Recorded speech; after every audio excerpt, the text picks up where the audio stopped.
एक बादशाह की आदत थी कि वह भेष बदलकर लोगों की खैर खबर लिया करता था। एक दिन अपने वजीर के साथ गुजरते हुए शहर के किनारे पर पहुंचा तो देखा एक आदमी गिरा पड़ा।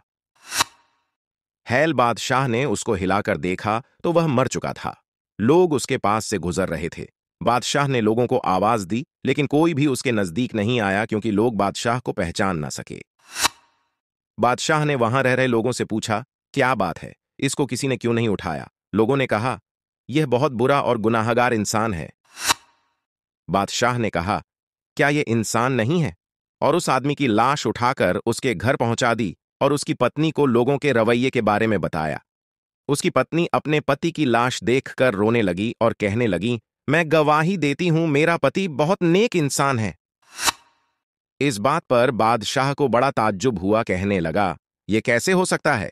लोग तो इसकी बुराई कर रहे थे और तो और इसकी लाश को हाथ तक लगाने को भी तैयार न थे। उसकी बीवी ने कहा, मुझे भी लोगों से यही उम्मीद थी।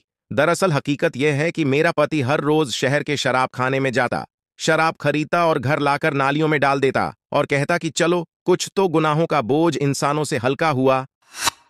और रात में इसी तरह एक बुरी औरत यानी वेश्या के पास जाता और उसको एक रात की पूरी कीमत देता और कहता कि अपना दरवाजा बंद कर ले, कोई तेरे पास ना आए। घर आकर कहता, खुदा का शुक्र है, आज उस औरत और नौजवानों के गुनाहों का मैंने कुछ बोझ हल्का कर दिया।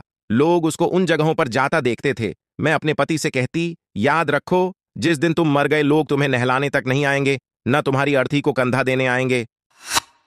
वह हंसते और मुझसे कहते कि घबराओ नहीं, तुम देखोगी कि मेरी अर्थी वक्त का बादशाह और नेक लोग उठाएंगे। ये सुनकर बादशाह रो पड़ा और कहने लगा, मैं बादशाह हूं, कल हम इसको नहलाएंगे, इसकी अर्थी को कंधा देंगे और इसका दाह संस्कार भी करवाएंगे। आज हम बज़ाहिर कुछ देखकर या दूसरों से कुछ सुनकर अहम फैसले कर बैठते हैं। अगर हम दूसरों के दिलों के भेद जान जाएं तो हमारी जबानें गूंगी हो जाएं। किसी को गलत समझने से पहले देख लिया करें कि वह ऐसा है भी कि नहीं, और हमारे सही या गलत कहने से सही गलत नहीं हो जाएगा और जो गलत है वो सही नहीं हो जाएगा। हम दूसरों के बारे में फैसला करने में महज अपना वक्त जाया कर रहे हैं। बेहतर यह है कि अपना कीमती वक्त किसी की बुराई करने की बजाय अच्छी सोच के साथ परोपकार में लगाएं।